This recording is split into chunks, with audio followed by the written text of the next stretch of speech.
जय श्री राम, जय हिंद, वंदे मातरम।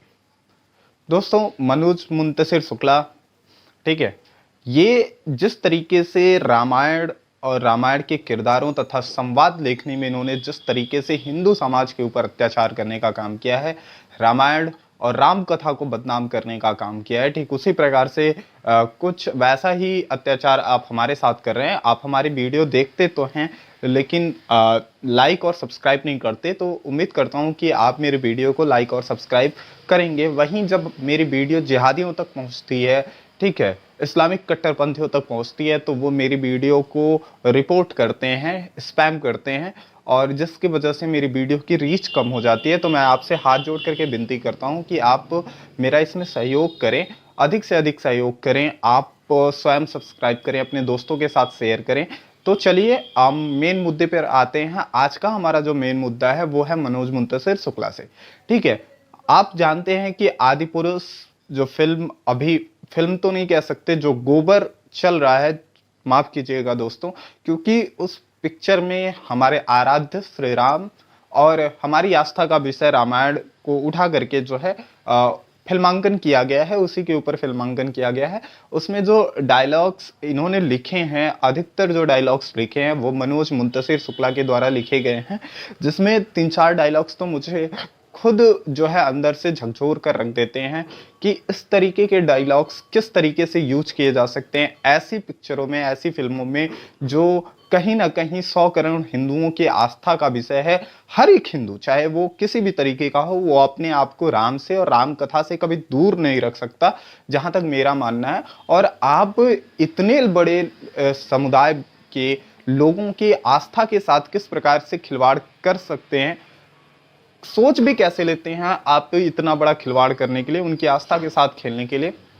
और इसके बाद भी ये लोग यहीं नहीं रुकते हैं, ये अलग अलग मीडिया हाउसेस पे जाके, अलग अलग न्यूज चैनलों पे जाकर के अपनी सफाइयां पेश कर रहे हैं।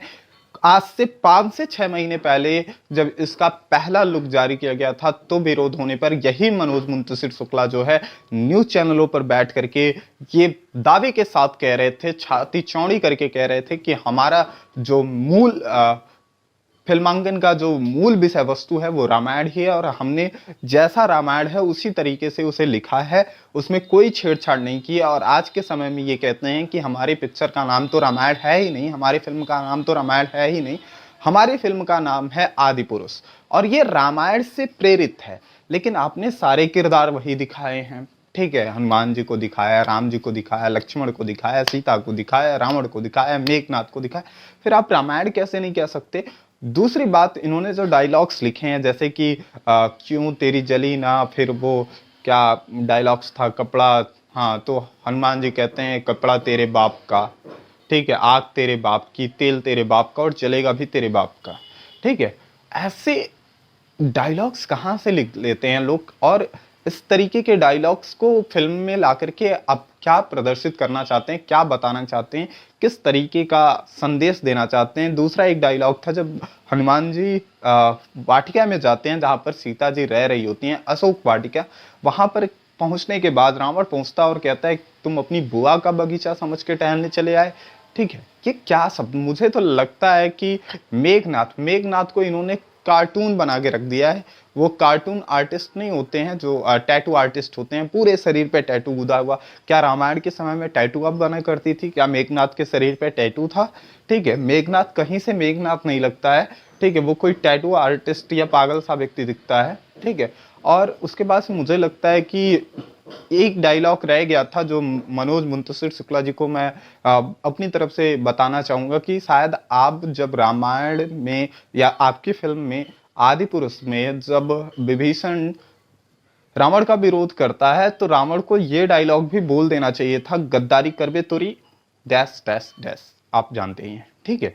ये मिस हो गया, आप इसको भी रख सकते थे, और उसके बाद से आकर के मीडिया हाउसेस पे आप अपनी कई सारी चीजें बकते रहिए। लोगों को इससे कोई फर्क नहीं पड़ता है मनोज मुंतशिर शुक्ला जी कि आपने गाने कितने अच्छे लिखे हैं, आपने क्या लिखा है क्या नहीं लिखा है, कोई फर्क नहीं पड़ता। आप यहाँ तक के ट्वीट करते हैं कि लोग मुझे गालियां दे रहे हैं, ठीक है, अलग अलग तरीके की बातें कर रहे हैं, क्यों ना करे। आपने कोई किसी गाली से कम, आपने 100 करोड़ लोगों को गाली दी है, आपने हमारे आराध्य को गाली दी है, ये गाली से किसी से कम नहीं है।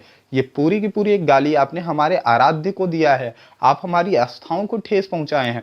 मैं मानता हूं, मैं कहीं भी किसी भी तरीके से आपकी माँ को या किसी भी की भी माँ को गाली दिए जाने का मैं समर्थन नहीं करता हूं, लेकिन मैं जानता हूं आपको फिर जनमानस की भावनाओं को समझते हुए कार्य करना चाहिए था।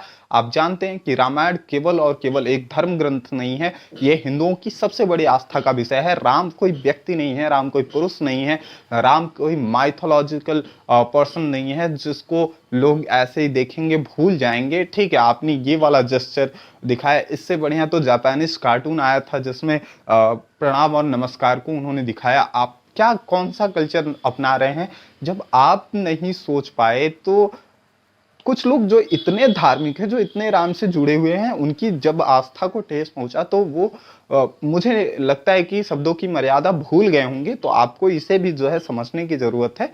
आपने कहीं ना कहीं जो है 100 करोड़ हिंदुओं को ठेस पहुंचाया है। आप भी उसी लॉबी के तरह काम कर रहे हैं जिस लॉबी में बाकी लोग काम कर रहे हैं। आप भी बॉलीवुड का हिस्सा हैं, तो आप अलग नहीं हो सकते, क्योंकि बॉलीवुड का इतिहास रहा है, आज से नहीं, जब से बॉलीवुड है तब से उन्होंने कहीं ना कहीं जो है केवल और केवल सनातन का ही मजाक उड़ाया है। सनातन को गलत दिखाने में और सनातन को ठीक है बुरा बनाने में उनका बहुत बड़ा हाथ रहा है। धर्मांतरण भी जो है बॉलीवुड की देन है। ठीक है, लव जिहाद जैसे चीज़ें भी बॉलीवुड की देन है, जिसमें मुस्लिम लड़का होता है, हिंदू लड़की होती है, ये बॉलीवुड हमेशा से दिखाते आया है। तो आप भी उसी तालाब की एक मछली हैं, तो पूरा तालाब ही गंदा है। तो आप, मुझे नहीं लगता है कि आप उसमें सही हो सकते हैं। आप सुंदर अच्छी बातें कर सकते हैं यूट्यूब चैनल चलाने के लिए अपना, लेकिन आपके मन में भी वही सारी चीज़ें हैं, पैसा। ठीक है, आप केवल और केवल कॉमर्शियल हैं। ठीक है, आपके अंदर रिलीजियस भावनाएं कहीं भी नहीं है। आप उससे दूर दूर तक कोई संबंध नहीं होता है आप लोगों का। आप केवल बेचना जानते हैं। ठीक है, आप किस चीज़ को बेच रहे हैं? ठीक है, आप कहीं ना कहीं लोगों की भावनाओं को बेच करके जो है पैसा कमा रहे हैं, अपने घर भर रहे हैं। आप सोचिएगा, विचार करिएगा, अगर आपको एक गाली दी जाने पर ठीक है किसी व्यक्ति के द्वारा इतना दुख पहुंचा है, तो उन 100 करोड़ हिंदुओं की बात सोचिएगा कि उन्हें ये पिक्चर देख करके कितना दुख पहुंचा होगा, उनकी आस्था पे कितना प्रभाव पड़ा होगा। आपके लिए ये आगे के लिए ज़्यादा फायदेमंद होगा। ठीक है, और मैं फिर से आपसे विनती करता हूँ कि आदि पुरुष को बायकॉट करें। जो लोग सिनेमा हॉल में जा रहे हैं उन्हें भी मना करें, ये पिक्चर ना देखने दें। ठीक है, मिलते हैं अगले वीडियो में, तब तक के लिए जय श्री राम, जय हिंद, वंदे मातरम।